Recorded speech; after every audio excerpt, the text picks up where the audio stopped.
اعوذ باللہ من الشیطان الرجیم بسم اللہ الرحمن الرحیم۔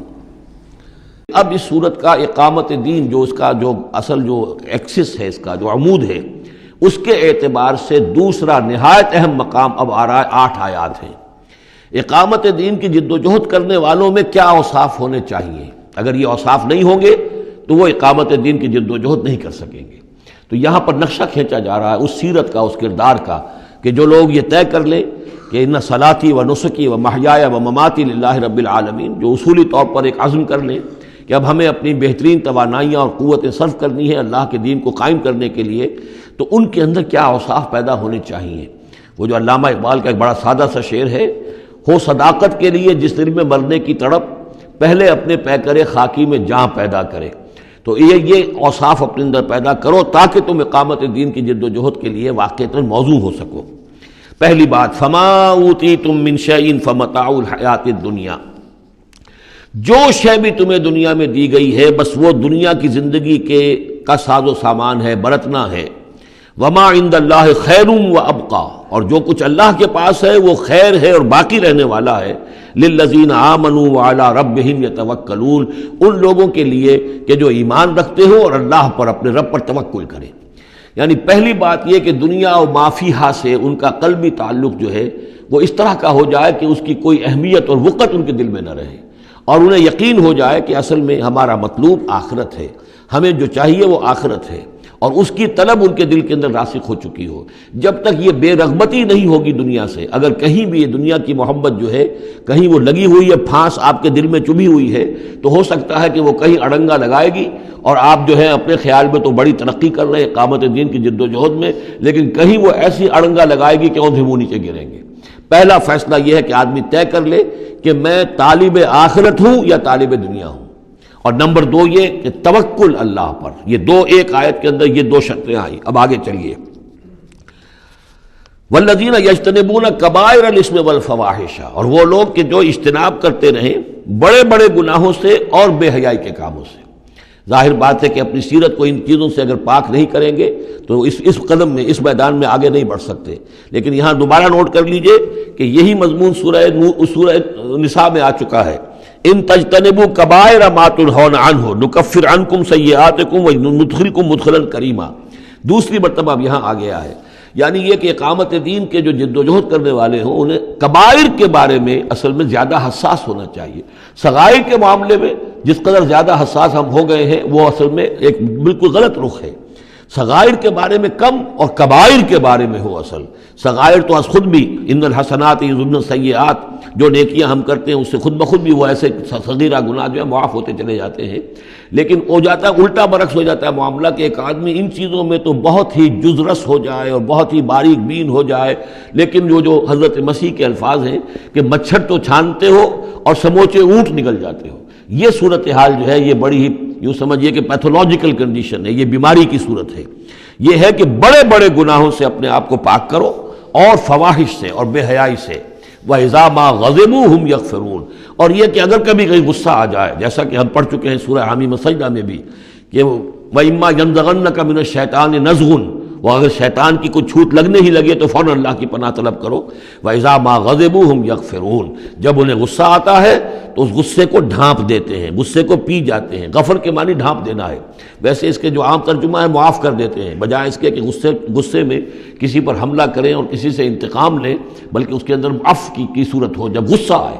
ایک ہے سوچ سمجھ کر کوئی اقدام کرنا ہے، کوئی آپ نے چیلنج کرنا ہے کسی باطل کو اور اس میں کوئی آگے بڑھ کر آپ کو اقدام کرنا ہے، وہ اور بات ہے۔ ایک ہے کہ غصے میں آ کر کوئی اقدام کیا جائے۔ وَإِذَا مَا غَضِبُوا هُمْ يَغْفِرُونَ، تو وہ معاف کر دیتے ہیں، یا یوں کہیے غصے کو پی جاتے ہیں، یعنی غصے کے اوپر وہ پردہ ڈال دیتے ہیں۔ غفر جو ہے مغفر کہلاتا ہے خود، کہ جو سر کو ڈھانپ لیتا ہے تاکہ تلوار کا وار اگر سر پر آئے تو سر بچ جائے اور خود اس کو روک لے، تو مغفر، غفر کے معنی ڈھانپ دینا، گناہ کو ڈھانپ لینے والی شے ہے اللہ کی مغفرت۔ اسی طریقے پر یہ کہ وہ غصے کو پی جانے والا، والکاظمین الغیظ، یہ ہم پڑھ چکے ہیں سورہ آل عمران میں۔ نمبر آگے چلیے، والذین استجابوا لربہم، اور وہ لوگ کہ جنہوں نے اپنے رب کی پکار پر لبیک کہا۔ وہ پکار کون سی ہے؟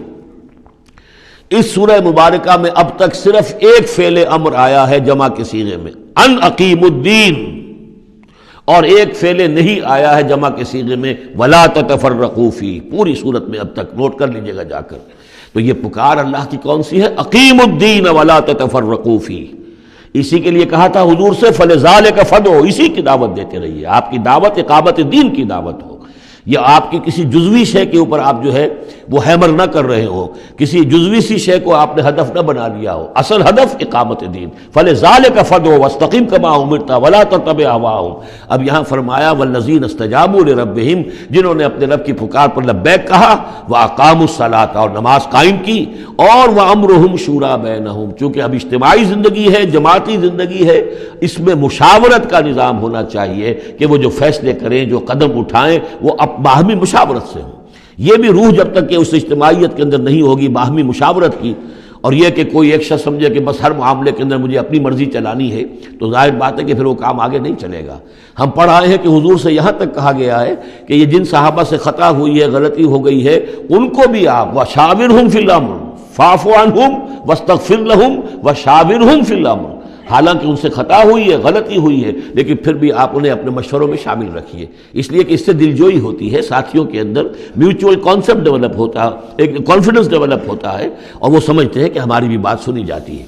اور حضور نے بسا اوقات اپنی رائے کو پیچھے رکھ کر اپنے ساتھیوں کی رائے کے مطابق فیصلہ کیا. غزوہ احد میں یہی ہوا ہے، غزوہ بدر میں یہی ہوا ہے کہ جہاں پر آپ نے کیمپ لگانے کا فیصلہ کیا تھا، جب بعض صحابہ نے آ کر کہا کہ ہمیں اگر اجازت ہو ہم اپنی رائے دیں، اور جب انہوں نے کہا کہ ہمارے خیال میں وہ جگہ بہتر ہے، آپ نے کہا ٹھیک ہے یہاں سے کیمپ اکھاڑو، وہاں لگا دو. وَأَمْرُهُمْ شُورَى بَيْنَهُمْ وَمِمَّا رَزَقْنَاهُمْ يُنْفِقُونَ. ایک اور شے جو لازم ہے اقامت دین کی جد و جہد میں، جہاں وقت لگے گا، جہاں آپ کی توانائی صرف ہوگی، اس میں پیسہ بھی لازم درکار ہے. وہ دعوت دین کا کام ہو، اقامت دین کی جد و جہد ہو. وَمِمَّا رَزَقْنَاهُمْ يُنْفِقُونَ، یہ انفاق کا مضمون آ گیا، اور جو کچھ کہ ہم نے انہیں دیا ہے اس میں سے وہ انفاق کرتے ہیں. وَالَّذِينَ إِذَا أَصَابَهُمُ الْبَغْيُ هُمْ يَنْتَصِرُونَ. یہ وہ چیز ہے جس کے لیے میں نے نوٹ کرایا تھا کہ ایک ہے دعوت دین کا مرحلہ. اس دعوت کے مرحلے میں تو صورت وہ بتائی گئی کہ ادفع باللتی ہی احسن. اگر کوئی تمہیں گالی دے تم دعا دو، کوئی تمہیں پتھر مارے تم پھول پیش کرو. لیکن اقامت دین کی جد و جہد، اس کے اندر آگے چل کر معاملہ آتا ہے. جیسے قتال کا مرحلہ آ گیا تو وہاں تو فرمایا قاتلوا فی سبیل اللہ الذین یقاتلونکم اخرجوہم من حیث اخرجوکم، نکالو انہیں وہاں سے جہاں سے انہوں نے تمہیں نکالا ہے. یہاں آ کر معاملہ کیا ہے؟ والذین اذا اصابہم البغی ہم ینتصرون. اور وہ لوگ کہ جن پر اگر کوئی زیادتی کی جاتی ہے تو وہ بدلہ لیتے ہیں. یعنی یہاں پر اب تو اس کو اصل میں جد و جہد جو ہے حضور صلی اللہ علیہ وسلم کی، اس کے بھی اگر آپ دو مراحل سمجھیں گے تو ایک جو مکی دور میں وہ تھا، وہ دعوت کا مرحلہ تھا، ابھی اس میں اقدام کوئی نہیں کیا گیا. لیکن جب اقامت دین کے لیے اقدام شروع ہو جائے گا، آگے بڑھ کر باطل کو چیلنج کریں گے، تو اب وہ بات نہیں چل سکتی کہ معاف کر دیا کریں. وہاں تو بلکہ یہ ہے کہ جو غزوہ بدر میں جو اسیر ہوئے تھے ان کو بھی اگر فدیہ لے کر چھوڑ دیا گیا تو اللہ تعالیٰ کی طرف سے اس پر بھی اظہار ناپسندیدگی ہو گیا. بلکہ حضرت عمر کی رائے کی جو ہے گویا کہ تائید کی وہی نے کہ ان کو تو سب کو قتل کیا جانا چاہیے تھا، اور وہ ہمارے اندر جو ان کے رشتہ دار ہیں قریبی، وہ اپنے ہاتھ سے قتل کرتے، اس لیے کہ یہ فدیہ دے کر چلے جائیں گے. ظاہر بات ہے کہ اگلے سال وہی لوگ اکثر و بیشتر آ گئے کہ نہیں آ گئے، وہ چڑھائی کر کے آ گئے احد کے اندر. تو اس لیے وہاں پر آ کر جب اقامت دین کا مرحلہ جو ہے اقدام کے مرحلے میں وہ جد و جہد آتی ہے تو اس میں ہے والذین اذا اصابہم البغی ہم ینتصرون. یہ گویا کہ ان دونوں مراحل کا آپس کا فرق اور تفاوت ہے